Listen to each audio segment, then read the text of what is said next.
Hey, what's Hi. up, Twitch? Oh my god. Welcome to the Cranky Stream. Today we're playing Modern, and in the booth you have me and my friend Stefan Mahoney. My name is Blake Schaefer. Yeah, you gotta introduce yourself, bud.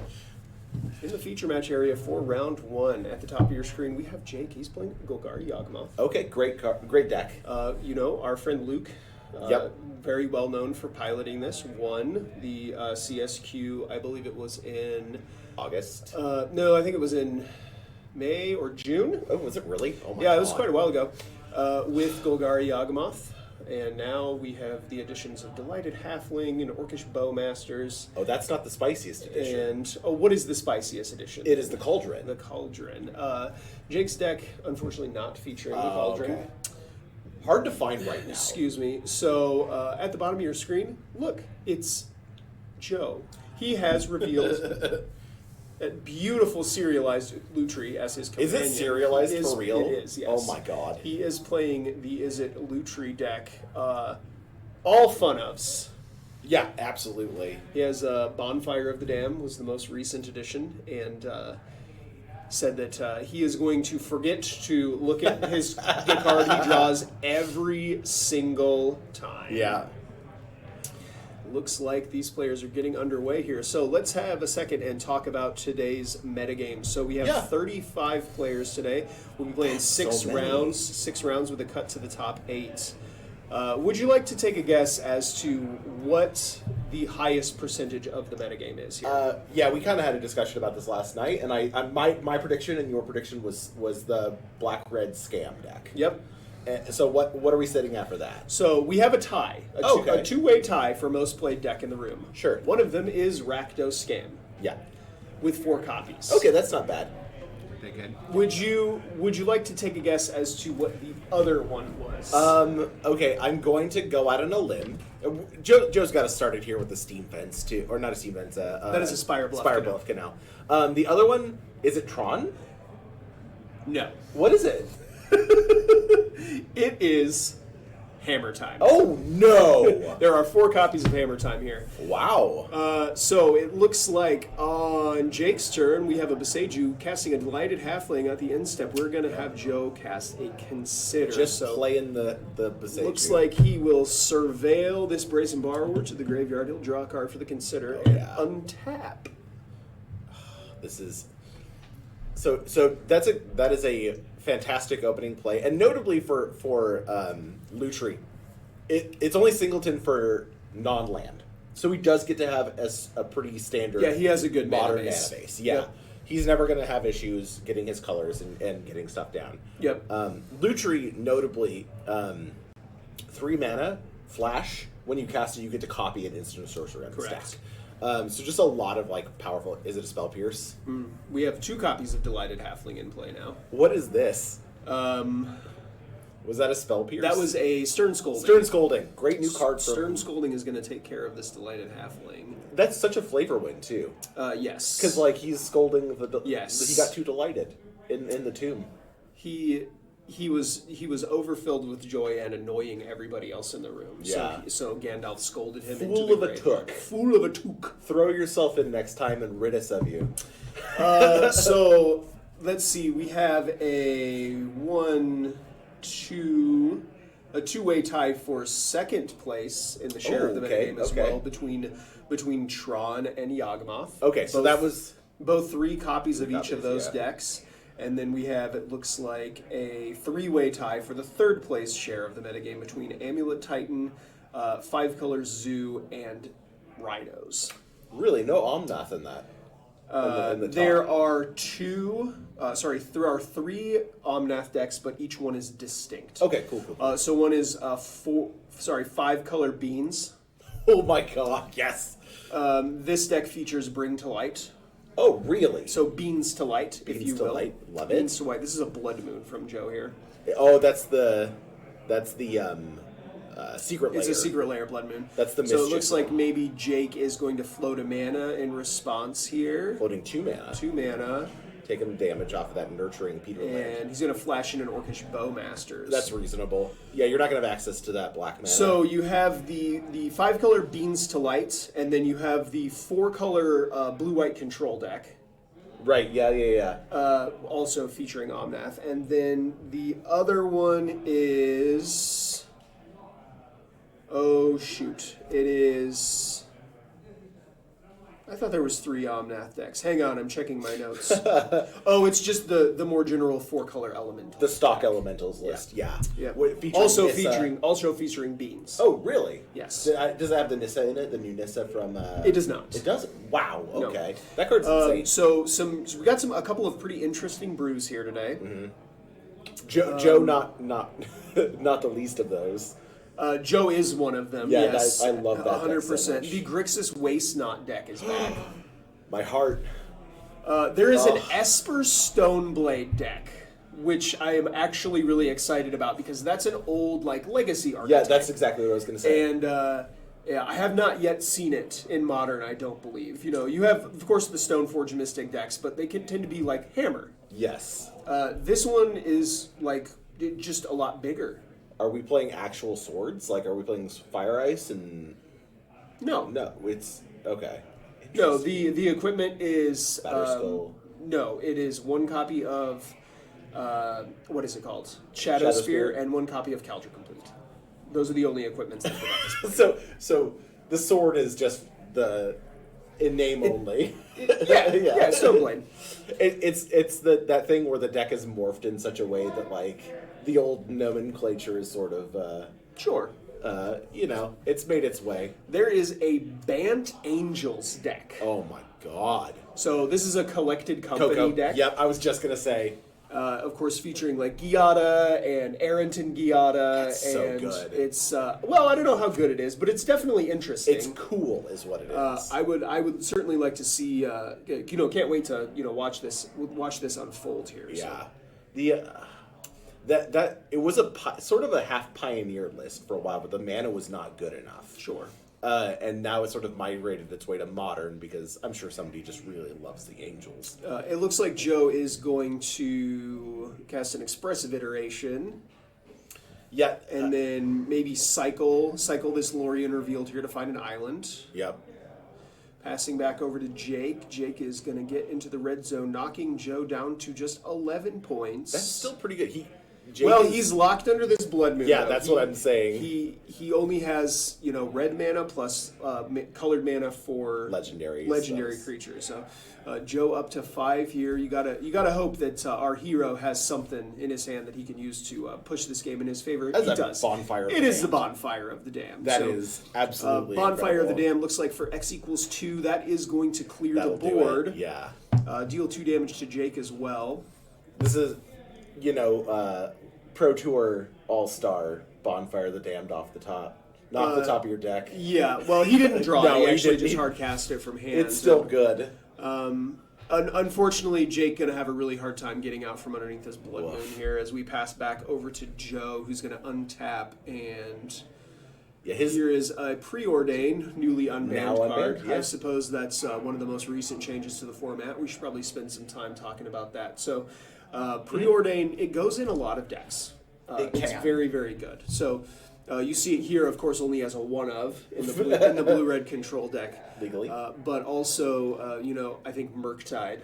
Oh, 100%. Murktide getting Preordain is a huge W for that deck. Here is a copy of Fact or Fiction. Of course, one of my favorite cards. This of is all so time. cool. So, it's going to reveal a Ragavan, an island, as Spreading Seas, a magmatic. It's a Delve one.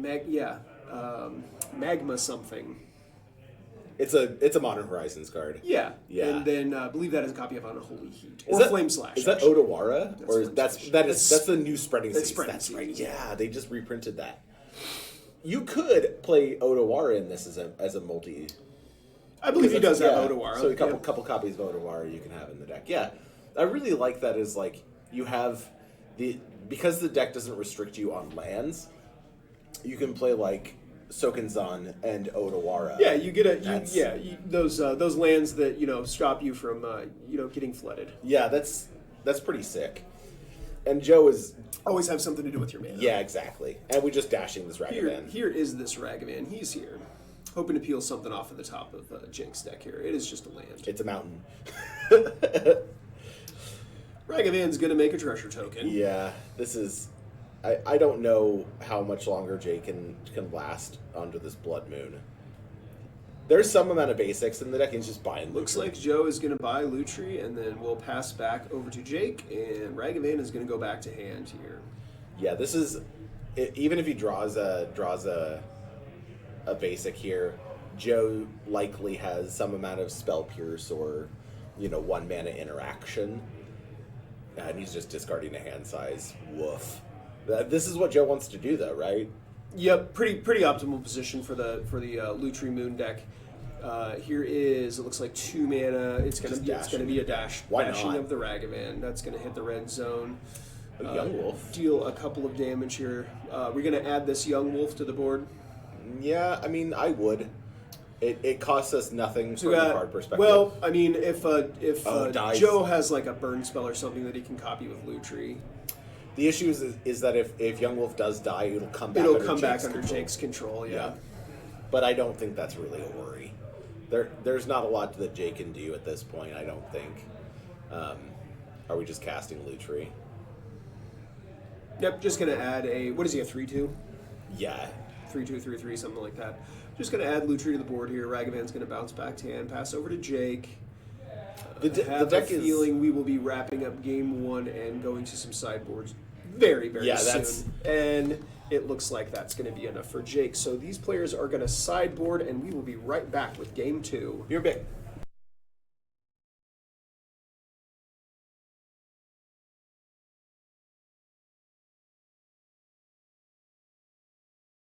All right, we took a look, had a quick gander, a cheeky peek at our friends' sideboard plans here. So what has Jake done, Stefan? He made some small modifications, sort of reinforcing his own game plan. The might that all right, there was sort of a hard examination about possibly bringing in Force of Vigors. Okay. But ended up not bringing them in. Good. Went up Thoughtseize, which is an interesting take. Brought in another copy of Bowmasters, which I think is correct against Joe. Joe has a lot of draw spells, incidental draw spells, and you're getting a lot of value off Bowmaster. And then a single copy of the Might. Okay. And yeah, so Haywire Might as a potential answer for Blood Moon is a lot better than Force of Vigor, I think. So yeah, that all sounds very heads up. Joe has brought in a Stone of Eric. Okay. New card from the Lord of the Rings sets. It's a little like a Relic of Progenitus, sort of. Yeah. And then Unlicensed Hearst. Love that card. A Relic of Progenitus. Yeah, an actual factual one. And an Anger of the Gods. That's superb. Just looking to being able to exile these creatures from the graveyard and exile them as they die. It'll supersede the Undying effect. Yep. Basically takes out both the Yawgmoth and the Strangle Rootgeist. Mm-hmm. Yeah, and it also does a really good job of cleaning up the mana dorks. Bloodgeist. Bloodgeist. Yeah. So Stone of Eric, I just wanted to pull this up and talk about it for a second because I don't know if we've ever seen this card on camera before. So 1 mana legendary artifact, and it says if a creature an opponent controls would die, exile it instead. So this is also going to take care of those pesky undying creatures. And then this card also has another ability: is 2 mana, tap and sacrifice it to exile target player's graveyard and draw a card. What's great about this card, the best part of the card is the casting cost.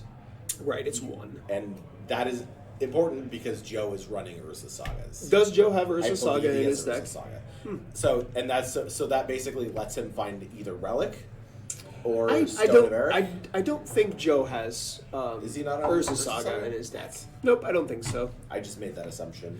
Oh, okay. A 2-color deck that's Jake is getting started with a Gilded Goose here. Love this card. It's pretty interesting. Not something that you see out of the Yawgmoth deck very often. It has that thick booty that's going to let it survive against a lot of the either Remnant 6 or the Bowmaster effects that Sure. would take out any other dork. Yeah. And I think you'll notice the format is sort of migrating away from X1s, except for Ragavan. Yeah. Ragavan is having a hard time. Bowmaster's ability to kill those things is pretty good. It's so good. So it looks like Joe's just going to play a land, pass back, a Young Wolf from Jake. On Joe's turn, it's just going to be a fetch land, and I believe... Well, maybe not. Are Looks we doing like something? Is it a main phase? here is a bolt. lightning bolt to take care of the goose. Yeah, Goose's second toughness doesn't do much against a bolt. And likely Jake was gonna rely on this to cast a 4-mana spell next turn. Yeah, it's entirely possible. Looks like maybe we are going to tap it for a mana. So we'll sacrifice a food, and here is a Bowmaster. Yeah, there it is. So Bowmaster is going to ping Joe down to 19, and Bowmasters, I think, is one of the cards that does good work in this deck, especially coming in from the sideboard. yeah, I think the card's great. Yeah, now Joe kind of has to... Looks like he'll just pass back over to Jake. So Jake's going to untap and draw. Yeah. Every draw spell now for Joe is damage and makes a bigger threat. Yep. He has to deal with his Bowmaster. Having some coffee here.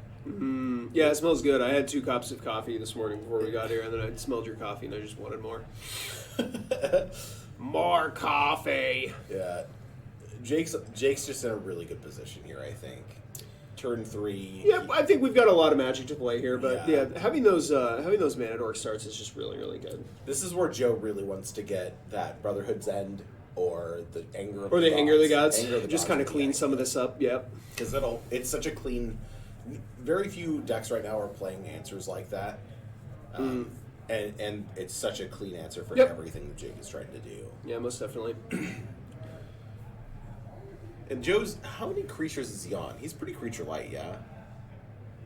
I am not sure exactly how many creatures are in, Obviously, Lutri, are in Ragavan. Joe's deck. Looks like he's just going to play a land and pass back over to Jake. Jake is going to... Looks like, is this a Court of Calling? Yes. Cortex. Court of Calling for X equals 3. 3. And it looks like Joe is going to crack his fetch land. Probably getting a grist here. See a counter spell. Oh, for yeah, this, yeah. See a counter spell for this Court of Calling. I would like that from What Joe. art is that Court of Calling? I think that's the secret layer. I know. Is there a secret layer Court of I Calling? believe so. Hang on, I'm gonna look this up. So does it have the? It looks like it. I don't know. Shadow of Doubt. Oh, how do you feel about this card? You know I love this card. It is such a pantsing card. Double Masters. Double Masters Court of Calling. It's such a pantsing card. You're like, okay, cool opponent. Time walk you. It's effectively stifle too. If they try to crack a fetch land, you just go okay. Shadow of Looks Doubt like we're that. getting a judge call here. Maybe a little confused about how this works. So I will step out and see what this is all about. Yeah, we're effectively Shadow of Doubt just says players can't search libraries this turn. Draw a card, and it's 2 blue black. So it's the split mana. So for just double blue, Joe gets to turn off Jake's ability to search his deck. The spell's still going to resolve, but it's not going to have an effect. It's and the fact that it replaces itself in hand just means that Joe isn't out a card. He is one for nothing. His opponent. This was probably going to get a grist for Jake. I have seen this done a lot in other formats like Canadian Highlander, where we have stifle effects against your opponent's fetch lands, and that is largely probably what Joe does with this card is stone rains their opponent. In this case, though, it's such a clean answer for search effects. Jake does have other search effects. Okay, so now we're going to Court of Calling X3 again. So Jake did have the double cord in hand. He's probably going to go get a grist now.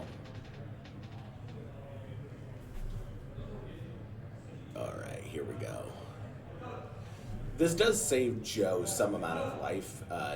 You know, he can't attack in with those creatures, so not a lot of pressure on Jake's side.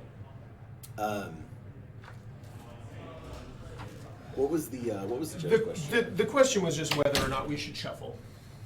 Oh yeah, I think so. So we Court of Calling, and then Shadow of Doubt is casts, and they just didn't know whether or not he was supposed to shuffle his library. So you still shuffle. So no, you only shuffle if you searched, and since he didn't search, you don't shuffle. Oh, does the card say that? Yeah, yeah. Okay, interesting. If you do shuffle your library. okay. Yeah. Mm-hmm. So then did he untap and then cast another Court of Calling? Another Court X3. Yeah. Oh, okay, cool. So he double corded. I guess that's important in cases where like you've scried things to the top and bottom. Yep. So Flame Slash is going to take care of this Orcish Bowmasters. Yeah, that is, I think, the correct way to spend that removal spell. And now we're spreading Seize. Oh my God, we're spreading Seize the Forest. Interesting. Because that replaces. I was just saying, Shadow of Doubt is such a great card because it replaces itself in hand.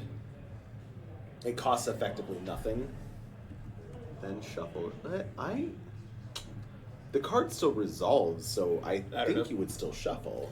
They, the judge called that no shuffle was necessary. I guess it doesn't really matter if you don't know the order of the cards in your deck. Sure. Yeah. It's sort of a corner case, right? We're just making the library's still randomized either way. Yeah, exactly. It's sort of the Mind's Desire thing, right? Where Mind's Desire is like. It only cares if your library is correct, randomized. Generally, the way you they don't want you doing things in between copies of that resolving. If your deck is randomized, generally people resolve it by just like flipping the cards off the top. Are you sure he had a second copy of Cord, or did he did. just cast that Grist? It was a second copy of Cord. Oh, so is this a third copy of Cord then? This is the third copy. So oh wow.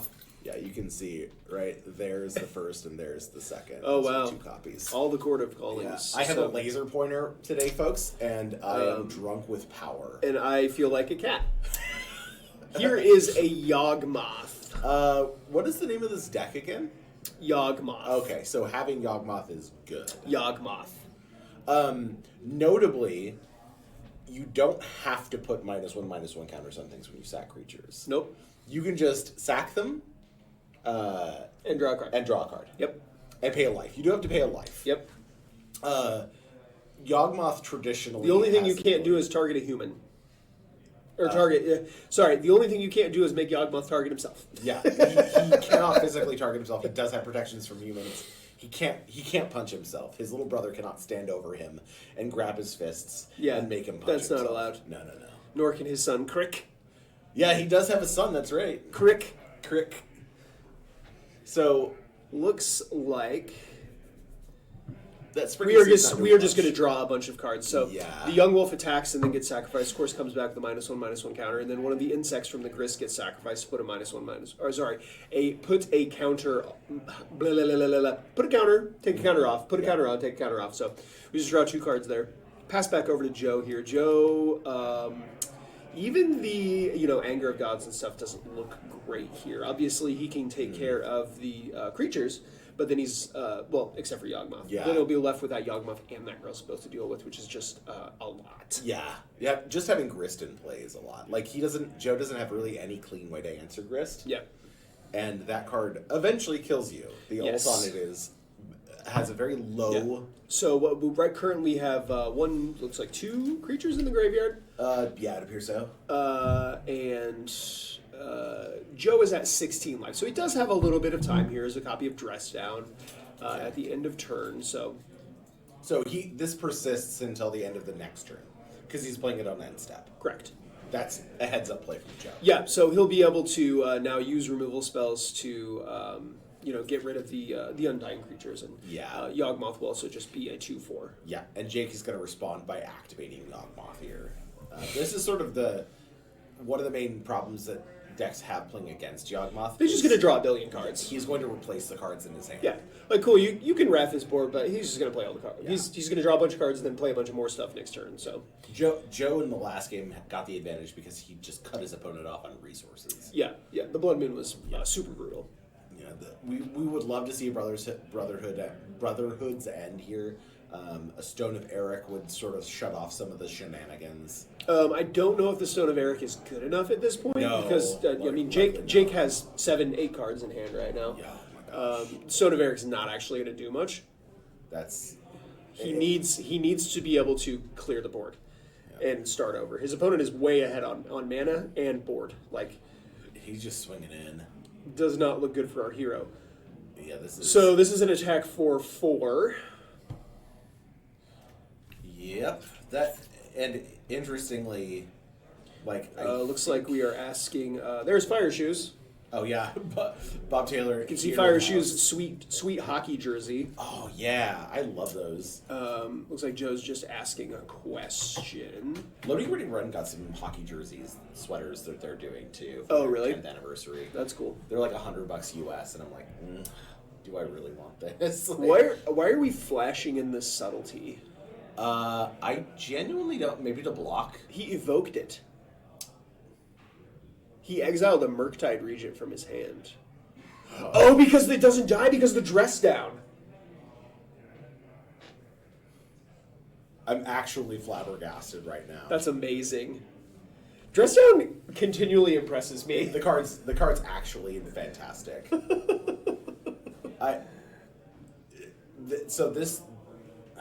That's so cool. Everything that it does is... To be fair, I still think we are too far behind to come back from this, but that was very cool. But Joe was doing some impressive things. In Canadian Highlander, a couple weeks ago, I flashed it a dress down into turn and then untapped and cast an Uro. So it gets to stay. It doesn't have to be sacrificed. You only have a 3/6/6. That later it will have additional rules text.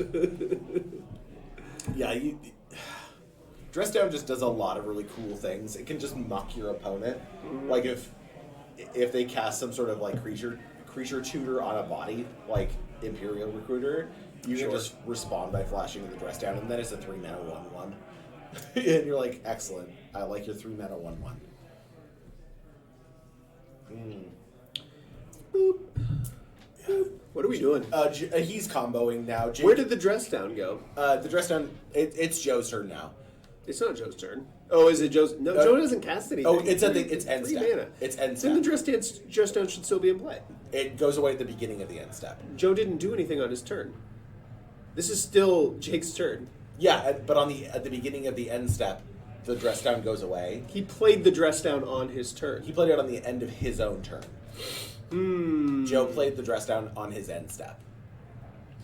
So looks like Subtlety is going to die to a bunch of counters from the Yawgmoth. So Jake let the trigger resolve for the Dress Down going away and is now activating. And now we're going to Joe's turn.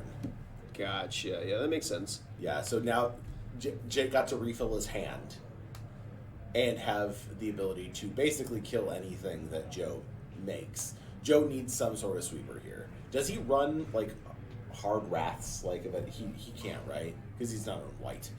Yeah, no, he doesn't. Yeah. He doesn't have anything like that. He's just got like the Brotherhood's End and the Anger of the Gods. So he's at 14. Looks like we're gonna shock into Steam Bins here. Yeah, I guess life total is irrelevant. Here's 4 mana. It's a Chandra Torch of Defiance. Card's good. Not good enough, That's unfortunately. good enough to kill the Yawgmoth. It is going to take care of Yawgmoth. What's the over/under on Jake just having another Yawgmoth in his hand? There's not a universe in which I bet against that. So another Yawgmoth here, or a copy of Court of Calling, I believe means this game is just over. Even an Eldritch Evolution would do it, because he can EE the... so much redundancy in this Yawgmoth deck. So much redundancy. That's the name of the game. You do need cards in hand. Notably, this deck struggles against the scam deck. Well, Fury is a heck of a magic card. That is also the other issue. Joe does have a Fury in his deck. Yeah, that would be a great thing to have right now. I don't hate the Chandra to deal with Yawgmoth. That was the imminent. It's a 4 mana Flame Slash. Yeah, that will absorb an attacker too. That's true. It'll Flame Slash plus fog one of your creatures. Yeah, it's probably a 1/1, but honestly, all of his creatures are... I think the biggest creature he has right now is a 3/2. Yeah, the Strangler guys. Yeah. So he's probably just taken 4 or 5 here on this next turn. He has effectively 3 turns to get out of this. Jake is really in the tank about something. Maybe he doesn't have access to another Yawgmoth. That would be brutal. I don't know how brutal it is. Like, you still just jam sideways, right? Like, just attack. That's true. You're way ahead. And activate Grist, make another bug. Here is an Eldritch Evolution. He was thinking about what to get. So he's going to get a 2-drop. It's interesting that we don't just sacrifice the Stranglergeists. Maybe he has another copy of Eldritch Evolution, although no third green source. Yeah. I suppose you could have a land in hand. Haven't played a land yet. So here is a Stranglergeist, or maybe he's just going aggro. It's true. It has haste. It's 2-power hasty, and that's going to get the Eldritch Evo is going to get exiled. Still deep down in the tank thinking about this 4, 5, here. 6, 7. That's 7. Unfortunately for our hero, I do believe that this is going to be over in fairly short order, and we'll be headed to game 3. This is a 2-turn clock because he's got 7 power now. He can attack in, deal 6, take out the Chandra, and then he's dead on board. Yep. We are evoking an Endurance. That's interesting. Looks like that is going to target Joe. Endurance is going to go away. Why would he do that? Maybe just trying to take all those game actions now. I guess. I really don't have any idea. Should be taking damage off of these. Thoughtseize. So he should be at 7 now.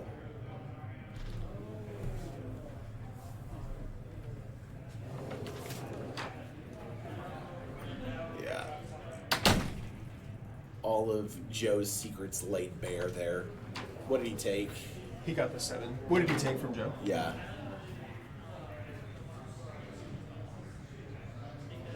Magus of the Moon. Oh, okay. Yeah, I don't know that it's doing as much now, but so this should be he should be attacking Chandra with 1. Okay, yeah, we're picking it up. All right, looks like we're going to shuffle up and have a game 3 in short order. We'll be right back. Love you.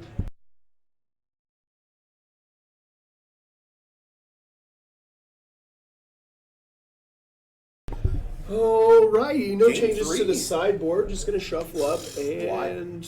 Why change perfection? Why? Joe has revealed Lutri. He knows what he's doing. Joe is immediately going to take a mulligan here. It looks like Jake is too, so both players going down to 6 now. Yeah, Joe's on the play.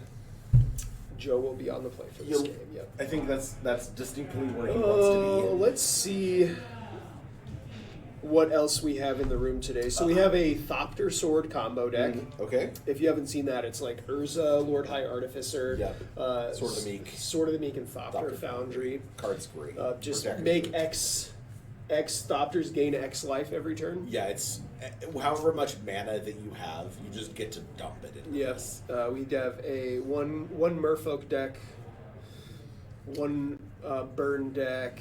Mill? One, yeah, we do. We're going to have that on. Corey is here, yep. I believe he's the future match for next round. Yes. So, and then there's one copy of, or a Hexproof, the Boggles deck. Oh, yeah, I love that deck. There is a Golgari Asmo food deck.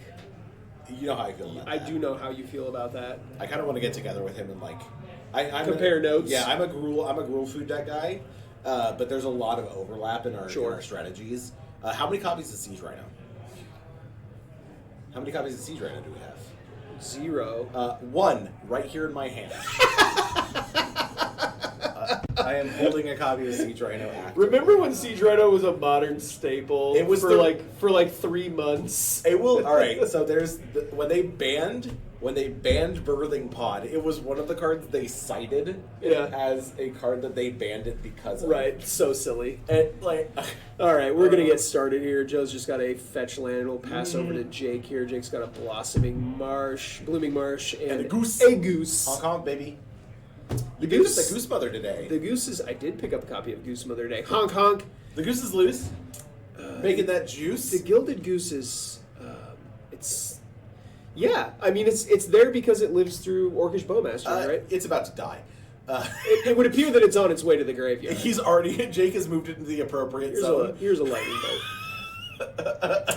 Get gone. Get out of here. Go where you belong. You know, they shouldn't make the goose so delicious. That's the problem. He made it too tasty. Love a foie gras. Yeah, some pate. Oh, baby. Oh my god, some big eggs.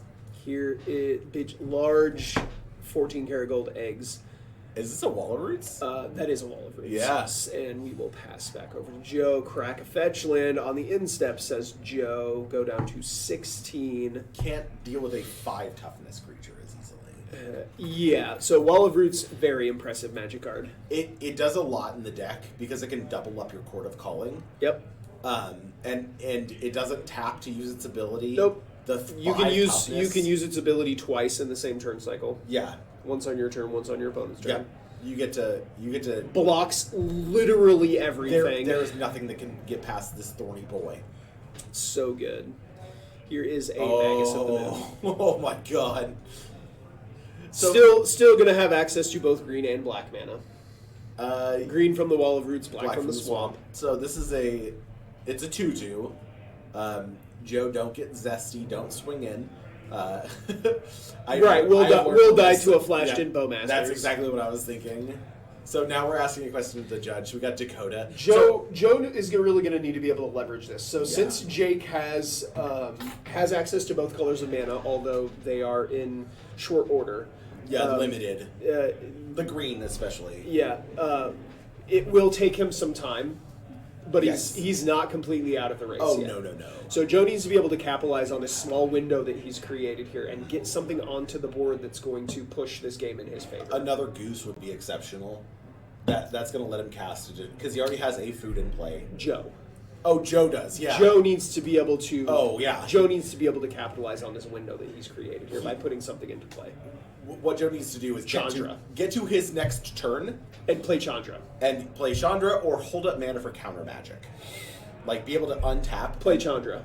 Well, yeah, obviously. 4 mana Chandra is absolutely a banger. Judges today, like it looks good here. Yeah. We've got Robert Taylor. Fire Shoes. Dakota Bunnell. Yep. Who we see on camera there. Two excellent judges. We have... I was talking to Joe this morning, and... is that a Dryad Arbor? It is a Dryad Arbor. So how does this work? It's a mountain creature. It's a 1/1? Yeah. It's a 1/1 mountain creature.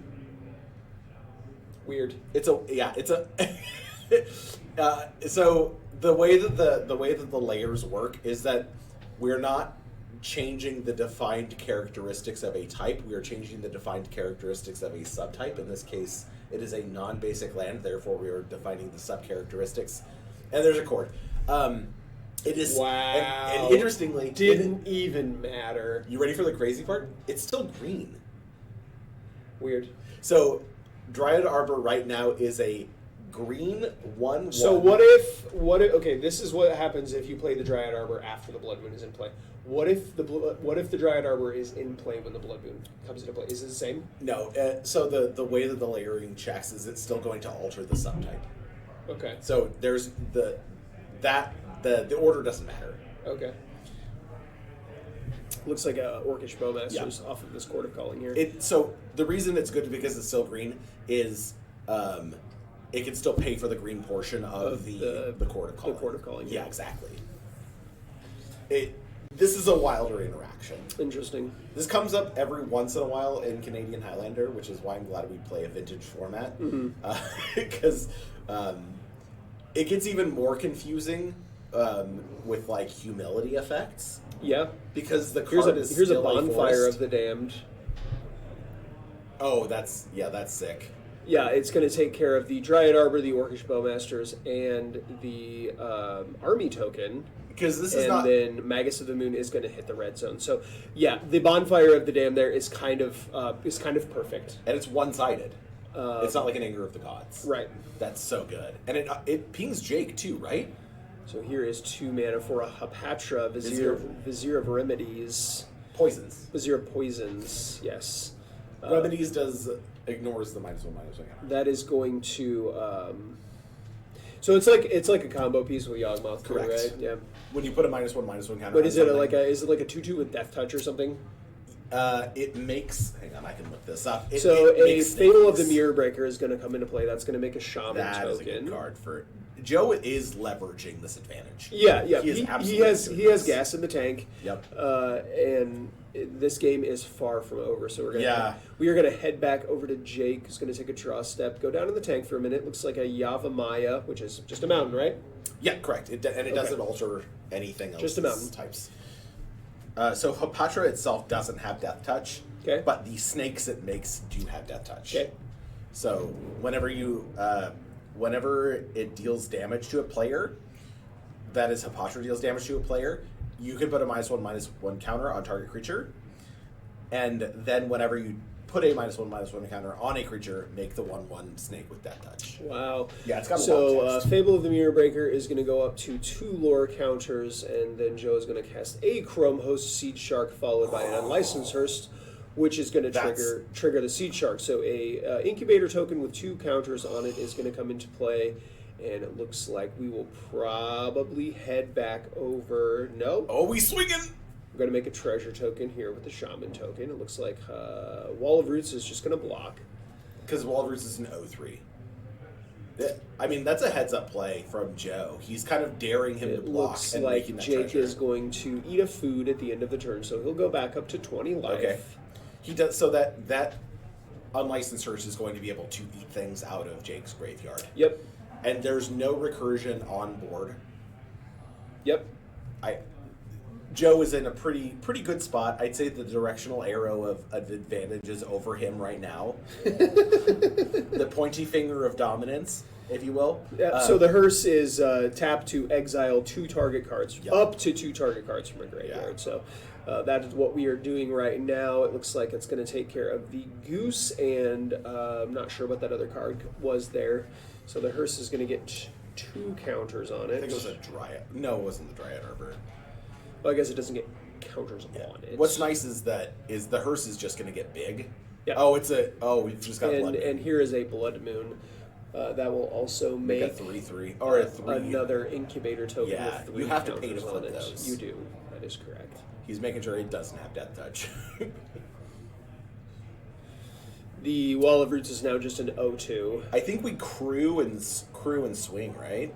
Or do we I don't want to get rid of this don't- Unlicensed Hearse. The Sure, Unlicensed Hearse is really good insurance right here. Oh, that's right. If yeah. somehow Jake manages to put himself into a position where he can Yaggers plus Yawgmoth and just start drawing a bunch of cards next turn, Okay, so we want that Hearse to be able to break that up. Yeah, he's swinging in and daring him to block with the Geist.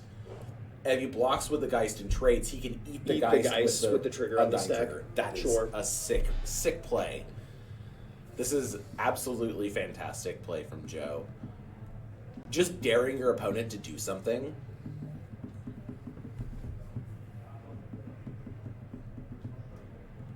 Okay. So we're making more mana. Yep. Here, so the Wall of Roots is now just an 0/1. Yeah. There is a forest in play though, so here is another copy of Strangleroot, guys. Looks like Joe is going to transform the 3/3 Phyrexian at the end of the turn and the 2/2 Phyrexian at the end of the Why turn. not? I'm a little confused why he didn't activate the Untap the Hearse here, and he's holding it up to break up a combo. If Jake Chord, chords right. here, Right. We could be in trouble. Yeah. I didn't even consider that. Wow, Joe is good at Magic. Did you know that? I am aware, yes. So it appears that we have used the Fable of the Mirror Breaker to copy the Chrome Host Seed Shark. That's Everybody is amazing. getting in. That's amazing. Everybody is getting in. Not the Magus of the Moon, I don't think. Yeah, having the flipped Kiki there, having the reflection of the Mirror Breaker actually flipped is such a game winner on its own. And whatever Jake does here, he trades with these guys these Strangleroot guys are not coming back. I can't. Well, they might. Yeah, do you think Joe's gonna just let him come back? No, but they might. Bigger and thicker than before. So the And he's going to exile the Looks like the Dryad Arbor and the Strangleroo guys are going to get eaten by the hearse. And Joe just has a ton of mana. He's leaving up. Let's see. So we need to get Jake's life total updated. I believe he took 7 there. Yeah. We need to. Oh, he's getting it. Yeah, he's at 9. Copying the Chrome Host Seed Shark because it has flying. Flying underrated mechanic, and we're just picking it up. And it looks like Joe is going to get this one in 3. So, holy moly! Yeah, your hero on deck now. 1-0 after 1 round. What a game! He's on deck. All right. And so, I mean that was pretty great. I can't imagine a universe in which the power of a Blood Moon. Yeah, and like having 2 of those in your deck, being able to have access to 2. Yep. And the way that they interact positively with basically everything in the format for Joe. Yeah, and his deck fed him good cards, but also that's just the way the deck is built. Sure. The Bonfire was perfect. The Unlicensed Hearse hit at the right moment. He sideboarded correctly. Just bravo. Yeah. Both players played extremely well. Excellent. All right, well, we will be back with round 2 in just a little bit. You're back.